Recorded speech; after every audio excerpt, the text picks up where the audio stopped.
સદગુરુ મહારાજની જય, સત્ય સનાતન ધર્મની જય। घट बिन कहा न देखिए राम रहा भरपूर, जिन जाना तिन पास है दूर कहा उन दूर।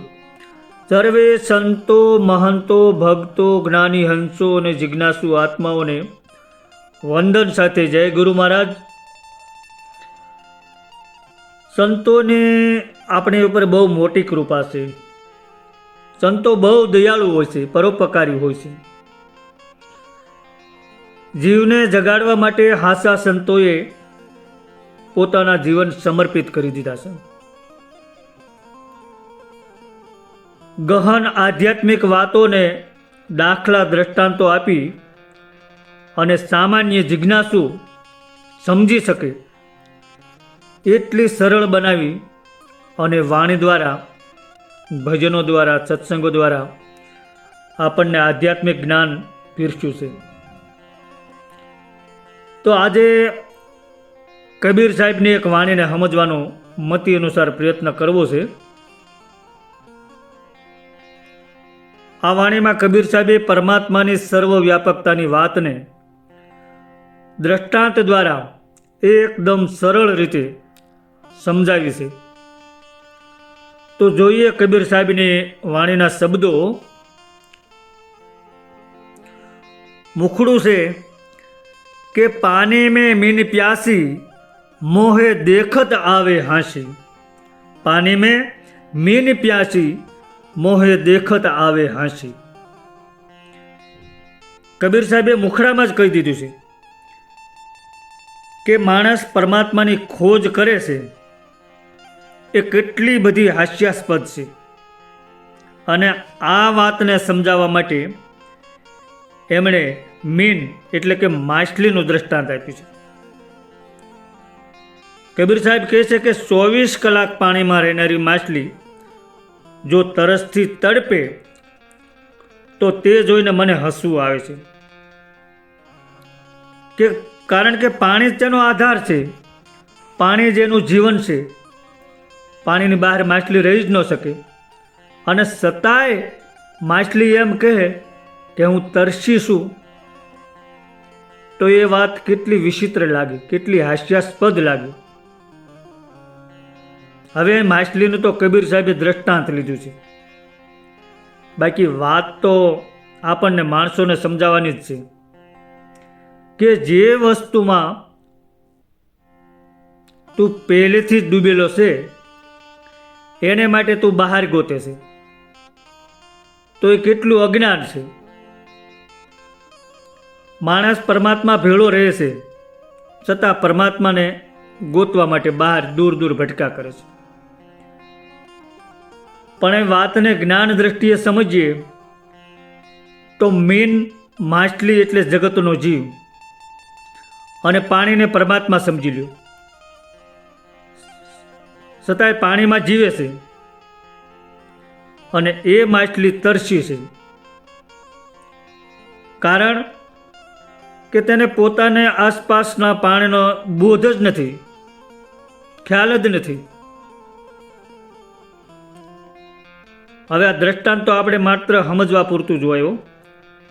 दृष्टांत वातने समजीने छोड़ी देवानुं, वळगी न रहेवानुं होय।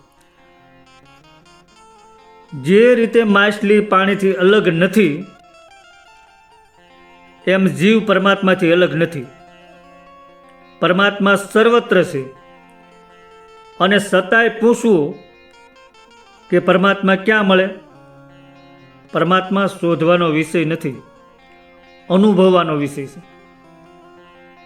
जेम माणस हवामां श्वास લે છે पण हवानी हाजरीनो अहेसास क्यां करे छे?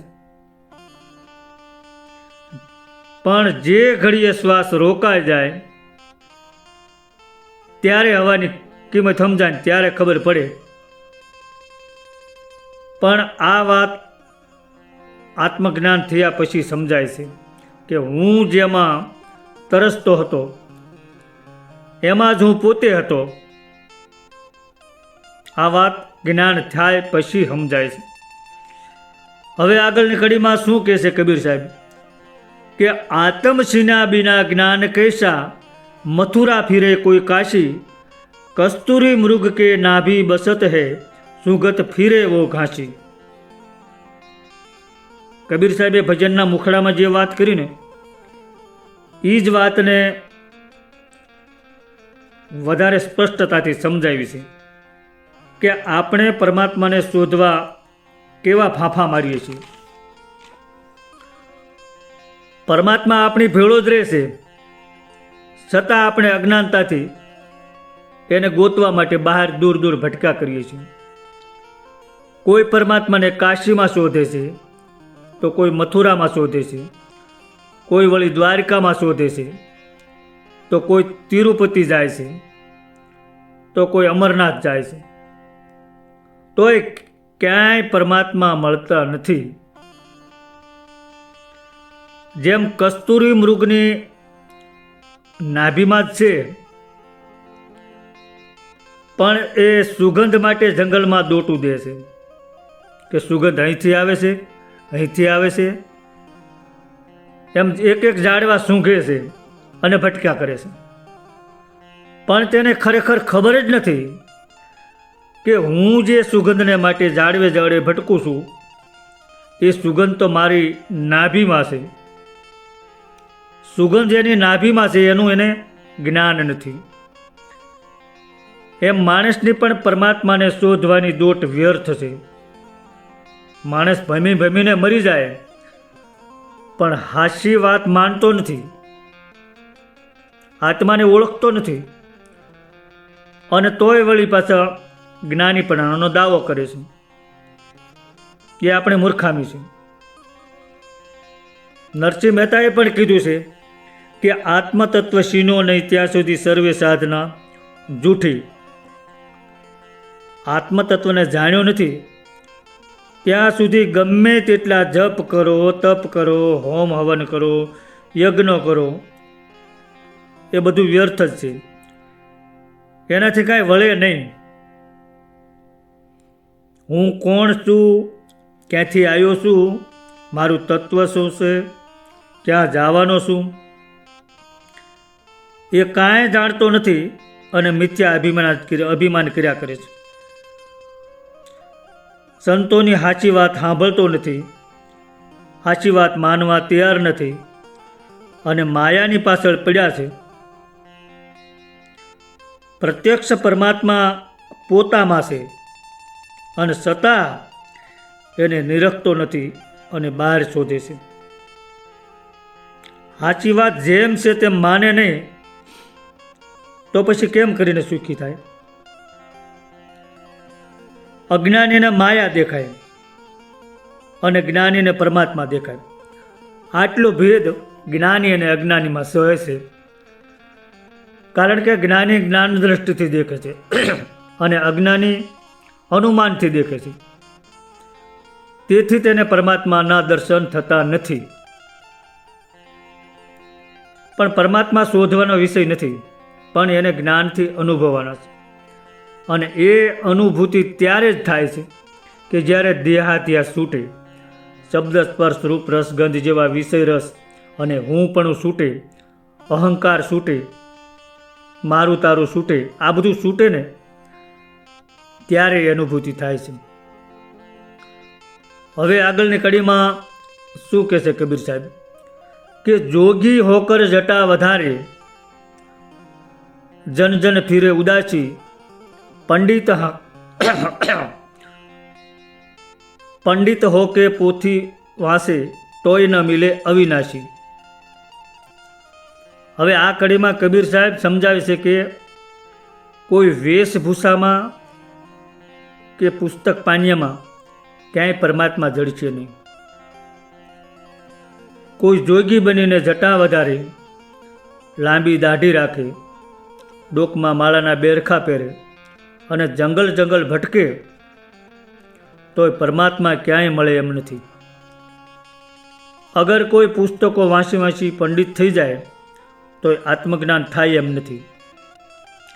બાહ્ય દેખાડો, બાહ્ય શબ્દ જ્ઞાનથી આત્મજ્ઞાન થાય એમ નથી.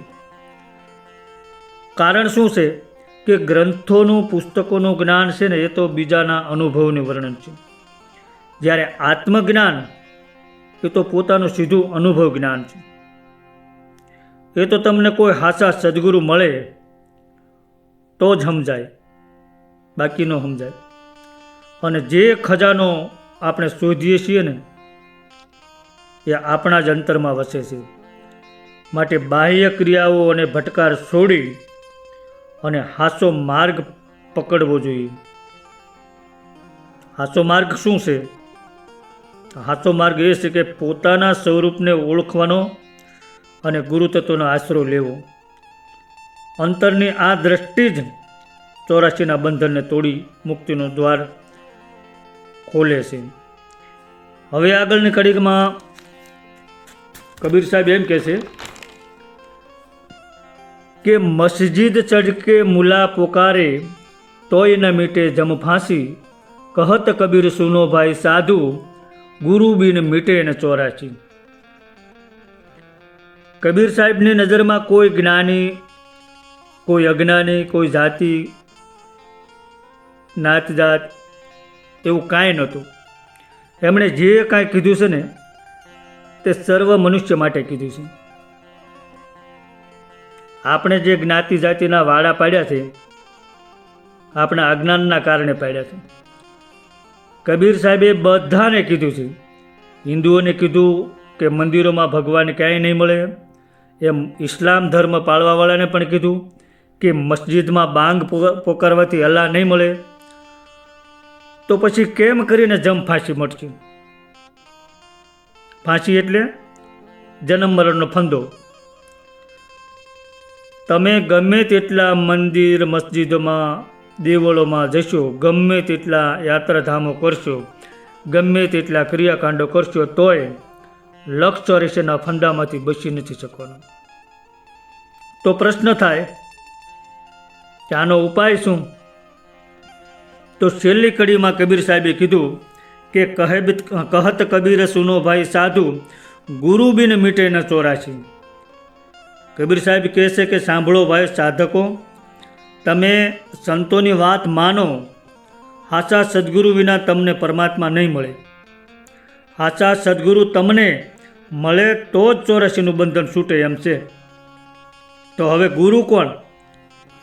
તો અહીં ગુરુનો અર્થ વાસ્તવિક બીજાના શબ્દો કે વસ્ત્રો પહેરેલો માણસ નહીં, પરંતુ જે અજ્ઞાનરૂપી અંધકાર દૂર કરે. કારણ કે ગુરુ જ્ઞાનના દાતા છે અને ગુરુનો અર્થ જ એ છે કે ગુ કહેતા અંધકારને રૂ કહેતા પ્રકાશ. જે અંધકારને હટાવી જ્ઞાનરૂપી પ્રકાશ કરાવે તે ગુરુ. જે માત્ર શાબ્દિક જ્ઞાન નહીં પણ અનુભવ કરાવે, જે તમે કોણ છો એનો સીધો બોધ કરાવે.